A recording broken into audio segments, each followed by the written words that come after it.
Hello, 10th class. Today we are going to start chapter number 5 arithmetic progression. इस chapter में आज हम क्या क्या पढ़ने वाले हैं। इस चैप्टर में हम पढ़ेंगे सीक्वेंस से रिलेटेड हम पढ़ेंगे, फिर अर्थमेटिक प्रोग्रेशन, फिर अर्थमेटिक प्रोग्रेशन के हम nth टर्म कैसे फाइंड करते हैं उसका फॉर्मूला पढ़ेंगे, साथ में हम सम ऑफ n टर्म्स पढ़ेंगे। ओके, चलिए हम स्टार्ट करते हैं। First topic is sequence. It is a set of numbers arranged in definite order according to a definite rule. Definite rule यानी एक फिक्स्ड रूल के अकॉर्डिंग अगर हम सेट ऑफ नंबर्स यानी ग्रुप ऑफ नंबर्स को एक डेफिनेट ऑर्डर में क्या करते हैं, अरेंज करते हैं, तो ये पोर्शन क्या कहलाता है, यहाँ पे सीक्वेंस कहलाता है। अब जिस तरह से मैं आपको एक एग्जांपल से क्लियर करूं, मैंने यहाँ पे एक रूल लिखा है, यानी सबसे पहले तो हमें रूल बनाना पड़ेगा, फिर उस रूल के अकॉर्डिंग जो हमारे पास नंबर्स आएंगे वो नंबर एक डेफिनेट ऑर्डर में अरेंज होना चाहिए। तो वो जो पार्ट मिलेगा हमें सेट ऑफ नंबर्स का, वो किसको शो करेगा, यहाँ पे सीक्वेंस को। तो मैंने यहाँ पे एक रूल लिया है, मान लिया कि an = 2n+1 एक रूल है। इस रूल के अकॉर्डिंग हमें क्या करना है कि n की जो भी वैल्यू आप पुट करें उस पे इसको सॉल्व करने पे जो भी नंबर्स निकल के आएंगे, अगर वो नंबर्स एक डेफिनेट ऑर्डर में अरेंज हो रहे हैं तो वो किसको शो करना स्टार्ट कर देंगे, यहाँ पे सीक्वेंस को। Let's start. We put the value of n 1 2 3 etcetera, then after we get the a1 a2 a3। तो अगर हम यहाँ पे n की वैल्यू पुट करते जाएंगे तो हमें फर्स्ट नंबर मिलेगा, सेकंड नंबर मिलेगा, थर्ड नंबर मिलेगा। फिर हम चेक करेंगे कि वो एक डेफिनेट रूल के अकॉर्डिंग डेफिनेट ऑर्डर में आ रहे हैं कि नहीं आ रहे। तो देखें यहाँ पे, तो यहाँ पे मैंने सबसे पहले n की जगह 1 पुट किया। इस n की जगह मैंने यहाँ पे 1 को 2 के साथ मल्टीप्लाई किया और प्लस में क्या किया, 1। तो 2 multiplied by 1 plus 1 equal to 3। तो 2 को 1 से मल्टीप्लाई करा और साथ में प्लस 1 करा, तो वैल्यू क्या मिली मुझे, 3। इसी तरह से अब n की जगह मैं क्या पुट कर रहा हूँ, यहाँ पे 2 पुट करने पे 2 को 2 से मल्टीप्लाई किया और उसमें प्लस 1 किया, तो इसकी वैल्यू क्या निकल के आई, 5। इसी तरह से अब n की जगह मैंने 3 पुट किया, तो 3 को 2 से मल्टीप्लाई करेंगे और प्लस 1 करेंगे तो क्या मिलेगा, 7। अब आप चेक करें, 3 + 2 करने पे 5 आ रहा है, 5 + 2 करने पे 7 आ रहा है। इसका मतलब ये एक तरह से क्या है, डेफिनेट ऑर्डर में अरेंज हो रहे हैं, यानी सब में कितने कितने का डिफरेंस चल रहा है, यहाँ पे 2 2 का डिफरेंस चल रहा है। तो इस तरह से जब हम नंबर को अरेंज करते हैं तो वो किसको शो करता है, यहाँ पे सीक्वेंस को शो करता है, क्योंकि इसने इस रूल को फॉलो करते हुए एक सेट ऑफ नंबर्स तैयार किया जो कि एक डेफिनेट ऑर्डर में अरेंज है, इसलिए इसे क्या बोला जाएगा, यहाँ पे सीक्वेंस। अब हमारा नेक्स्ट टॉपिक है जो हमारे चैप्टर का पार्ट भी है, arithmetic progression, AP। It is a sequence in which the difference of the term and the preceding term is constant। एक सीक्वेंस है, उस सीक्वेंस में जो भी टर्म हो वो उसके ठीक पहले वाली टर्म के साथ अगर उसका डिफरेंस निकाला जाए, तो इसी तरह से अगर हम प्रोसेसिंग करें कि जो भी टर्म है उसके ठीक पहले वाले का अगर हम उसके साथ उसका क्या निकाल लें, डिफरेंस निकालें, तो वो जो डिफरेंस निकल के आ रहा है, अगर वो डिफरेंस क्या आता है, कांस्टेंट आता है। क्या आता है, कांस्टेंट, यानी बिल्कुल सेम डिफरेंस आ रहा है सब में, तो वो क्या कहलाएगा, यहाँ पे वो उस नंबर ऑफ सीरीज को क्या कहेगा, यहाँ पे अर्थमेटिक प्रोग्रेशन। और वो जो कांस्टेंट यानी जो सेम डिफरेंस निकल के आ रहा है बार बार, वो क्या कहलाएगा, यहाँ पे कॉमन डिफरेंस। अब अर्थमेटिक प्रोग्रेशन की एक और डेफिनेशन है, आपको दोनों में से जो भी सही लगे आप वो लिख सकते हैं। AP is a sequence in which each term is obtained by the addition of a constant number to the preceding term except the first term। अब इससे क्या कहा जा रहा है कि AP एक सीक्वेंस है जिसमें हर एक टर्म ऑब्टेन किया जाता है, यानी प्राप्त किया जाता है, कैसे, addition of a constant number to the preceding term. कहने का मतलब है जैसे मुझे यहाँ पे कोई टर्म फाइंड करनी है तो उसके ठीक पहले वाली टर्म में क्या कर दूँ, मैं यहाँ कांस्टेंट नंबर प्लस करता चलूँ।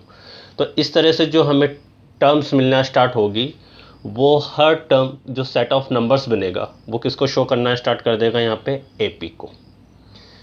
और वो कांस्टेंट नंबर जो होगा वो क्या कहलाएगा, यहाँ पे कॉमन डिफरेंस, या फिर जो सेम डिफरेंस होगा उसे हम क्या बोला जाता है, यहाँ पे कॉमन डिफरेंस।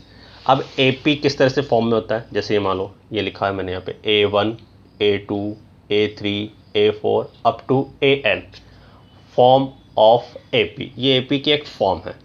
अब जैसे मुझे यहाँ पे कैसे पता चलेगा कि कोई भी गिवन नंबर का सेट जो है वो एपी को शो कर रहा है, तो सबसे बड़ी चीज़ है उसका डिफरेंस। तो कैसे, A1 से ठीक पहले कौन सी टर्म है यहाँ पे, चलिए A1 के बाद कौन सी टर्म आ रही, A2, तो A2 में से A1 को माइनस करें, A2 माइनस A1, फिर A3 में से A2 माइनस कर दें तो A3 माइनस A2, फिर A4 में से A3 माइनस कर देते हैं A4 minus A3 up to AN minus AN minus 1।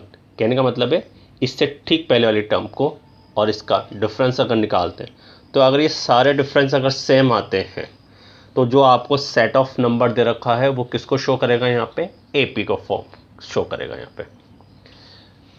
अब इसकी जो नेक्स्ट पॉइंट है वो है journal term of an AP, यानी हमें यहाँ पे एपी की जर्नल टर्म कैसे लिखी जाती है।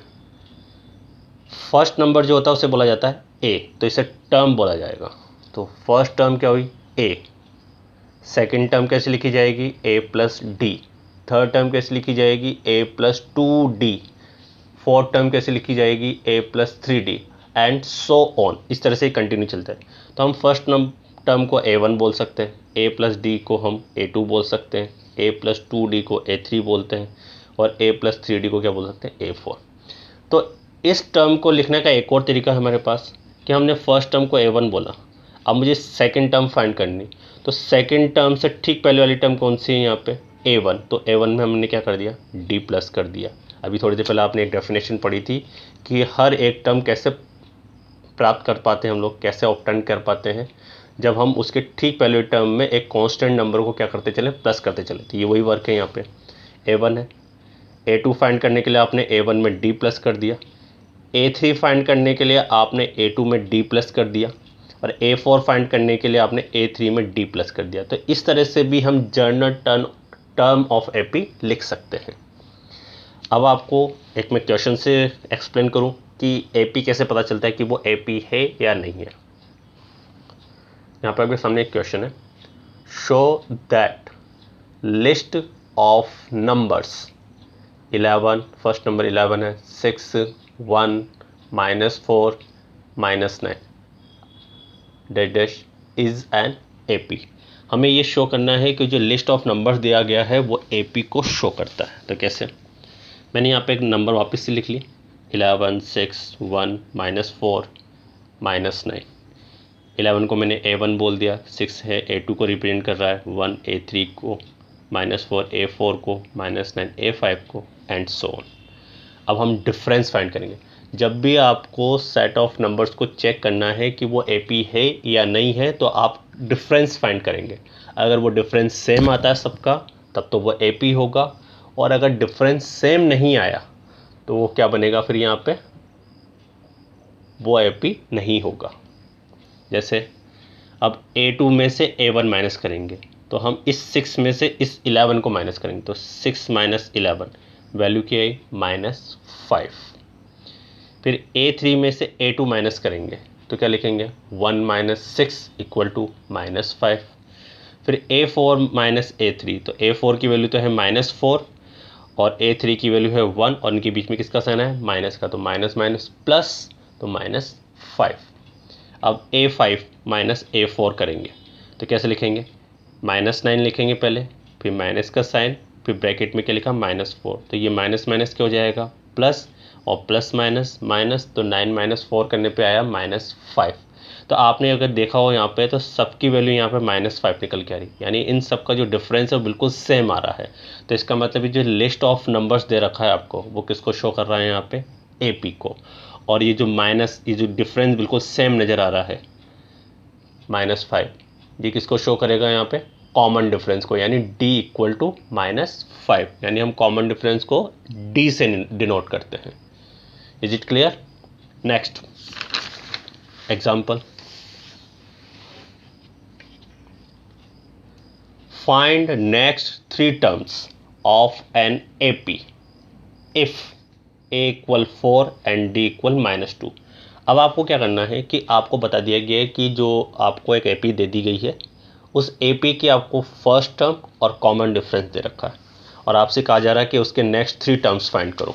तो देखें यहाँ पे, तो फर्स्ट टर्म मतलब a1 equal to a equal to 4, तो आपके पास फर्स्ट टर्म कितनी है यहाँ पे, 4 है।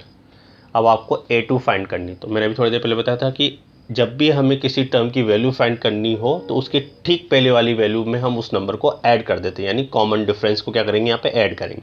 तो ये देखो a2 a1 प्लस d, तो 4 प्लस -2, तो 4 -2 क्या हो जाएगा यहाँ पे, 2। अब a3 फाइंड करनी है, तो a3 से पहले वाली टर्म कौन सी है, a2, तो a2 में d प्लस कर दे, तो 2 प्लस -2, तो 2 -2 क्या बन जाएगा यहाँ पे, 0। अब a4 फाइंड करनी है, तो क्या करेंगे, a3 प्लस d, तो 0 प्लस -2, तो 0 -2 इक्वल टू -2। तो हमारे पास नेक्स्ट 3 टर्म कौन से है, 2 0 -2, तो हमारे पास AP क्या बनी, फर्स्ट टर्म है हमारे पास 4, second term 2, third term 0 and fourth term -2। तो याद रखें, जब भी आपको फर्स्ट टर्म और कॉमन डिफरेंस दिया हो, जैसे यहाँ पे a इक्वल 4 दे रखा है, d इक्वल -2 दे रखा है, तो आपको जब भी next 3 terms 4 terms 5 terms find करने के लिए बोलेगा, तो आप क्या करें, हर एक टर्म की वैल्यू फाइंड करते चले और उसमें उस d को प्लस करते चले। जैसे मुझे a1 तो है पता कि 4 है, तो a2 फाइंड करने के लिए मैंने a1 में d प्लस कर दिया, यानी 4 में -2 प्लस कर दिया, तो वैल्यू क्या निकल के 2। अब इस 2 में फिर आप -2 प्लस कर दें, फिर इस वाले की वैल्यू निकल के आई, फिर इसमें फिर -2 प्लस कर दें, तो ये वाली वैल्यू जाएगी। तो इस तरह से आप किसी भी AP के नेक्स्ट टर्म को फाइंड कर सकते हैं। अब आते हैं हम टाइप्स ऑफ AP पर। तो टाइप्स ऑफ AP कैसे होते हैं, देखो ना, finite AP, number of terms of AP is finite, कहने का मतलब है जिसमें नंबर ऑफ टर्म्स, अच्छा ये जो नंबर्स लिखे होते हैं ये सब टर्म्स होते हैं AP के, यानी ये 10 20 30 40 अप टू 100 जो लिखे हुए हैं, ये सब क्या है, यहाँ पे टर्म्स है। तो इनको अगर काउंट कर सकें, तो जो काउंटेबल टर्म्स होते हैं उन्हें क्या बोला जाता है, यहाँ पे फाइनाइट AP। जैसे यहाँ पे 1 2 3 4 अप टू 100, तो number of terms of AP is finite. अगर किसी भी AP के नंबर ऑफ टर्म्स कैसे फाइनाइट हैं, तो उसे क्या बोला जाएगा, फाइनाइट AP। जैसे यहाँ पे 10 20, तो हमें स्टार्टिंग पता है और उसकी एंडिंग पता चल रही है, तो स्टार्टिंग कहाँ से हो रही है, 10 से, और एंडिंग कहाँ हो रही है, 100 पे, तो इसका मतलब हमें ये तो पता है कि ये फाइनाइट है, तो इसे क्या बोला जाएगा, फाइनाइट AP। इसका सेकंड टाइप जो होता है वो होता है इनफाइनाइट AP। तो इनफाइनाइट AP कैसे होता है, number of terms of AP is infinite, यानी हमें जिस नंबर ऑफ सेट में जो भी AP दे रखी है उसमें हमें स्टार्टिंग तो पता है पर एंडिंग के बारे में कुछ नहीं पता है, तो इसका मतलब वो कौन सी AP हो जाएगी, यहाँ पे infinite AP। Is it clear? Next fourth point, अब जो हमारा बेसिक और सबसे इम्पोर्टेंट पार्ट है ये है, जिसके थ्रू हम किसी भी वैल्यू को फाइंड कर सकते हैं, यानी term, nth term of an AP, यानी आपको AP दे दी गई है और उस AP का आपको कोई सा भी टर्म फाइंड करने के लिए बोला जा सकता है। तो उस टर्म को फाइंड करने के लिए हमारे पास जो बेसिक फॉर्मूला है वो क्या है, an equal to a plus in bracket n-1 multiplied by d। ये an किसको शो कर रहा है यहाँ पे, nth term of an AP, यानी हम जिसकी वैल्यू फाइंड कर रहे हैं उसे हम किससे शो करते हैं, an से। a किसको शो करता है यहाँ पे, फर्स्ट टर्म को, n किसको शो करता है, नंबर ऑफ टर्म्स को, d किसको शो करता है, कॉमन डिफरेंस को। अब एक छोटी सी बात याद रखें, क्वेश्चन में कभी भी आपसे ऐसा पूछा जाता है nth टर्म, ये TH के साथ जो भी यहाँ पर नंबर लिखा होगा वो हमेशा किसको शो करेगा, यहाँ पे n को, ध्यान रखना है इस चीज़ को आप। टी एच के साथ जो भी नंबर लिखा हुआ है वो हमेशा किसको शो करेगा, एन को। अभी एक क्वेश्चन में एक्सप्लेन करूँ आपको मैंने एक एग्जांपल ले रखा है, find 16th term of the AP 3, 5, 7, 9, 11 dash dash dash. हमें यहाँ पे एक एपी दी गई है और इस एपी का हमें 16th टर्म फाइंड करना है। तो कैसे फाइंड करेंगे, देखें। सबसे पहले तो ये देखें कि यहाँ पे जो फर्स्ट नंबर पर जो नंबर लिखा हुआ क्या है, 3, तो वो हमारा क्या बन जाएगा, फर्स्ट टर्म। तो फर्स्ट टर्म क्या हुआ हमारा 3, यानी ए इक्वल क्या आ गया हमारे पास 3। अब इन टू नंबर्स का डिफरेंस निकाल लें तो हमारे पास क्या है, ये A1 हो गया, ये A2 हो गया। तो D जब भी निकालना हो तो क्या करेंगे, इस A2 में से इस A1 को क्या कर देंगे, माइनस। तो देखें D इक्वल 5 - 3। ध्यान रखना है आप लोगों को, आप कभी भी इस तरह से माइनस नहीं करेंगे, 3 में से 5 माइनस नहीं करेंगे, ये रॉन्ग होगा। आप हमेशा ऐसे करेंगे 5 - 3 या फिर 7 - 5 या फिर 9 - 7, यानी हमेशा ठीक पीछे वाले से आगे वाले को माइनस करना है आपको, इस तरह से ध्यान रखना है। इस चीज़ का जरूर ध्यान रखें कि बच्चे ज़्यादातर गलतियाँ यही कर देते हैं। तो D क्या निकला हमारे पास, 5 - 3 = 2। अब N, अभी थोड़ी देर पहले मैंने बताया था, यहाँ बोला जा रहा है 16th टर्म। तो मैंने TH के साथ जो भी नंबर लिखा होता है वो किसको शो करता है यहाँ पे, N को। तो N कितना हो गया अपने पास, 16। अब हमारे पास nth टर्म फाइंड करने का फॉर्मूला क्या होता है, an equal a plus n minus 1 D.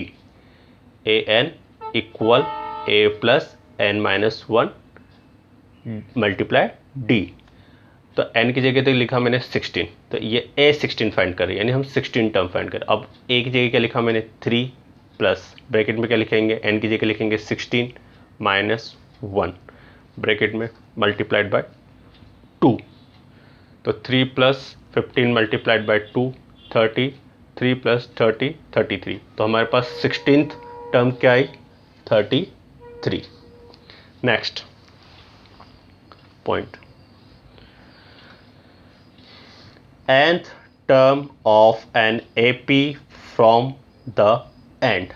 अब आपको जैसे यहाँ पे थोड़ी देर पहले आपको मैंने यहाँ पे दे रखा था, ये है 10, 20, 30, 40 और 100 लिखा हुआ। तो ये इस तरह की आपको एपी मिलेगी।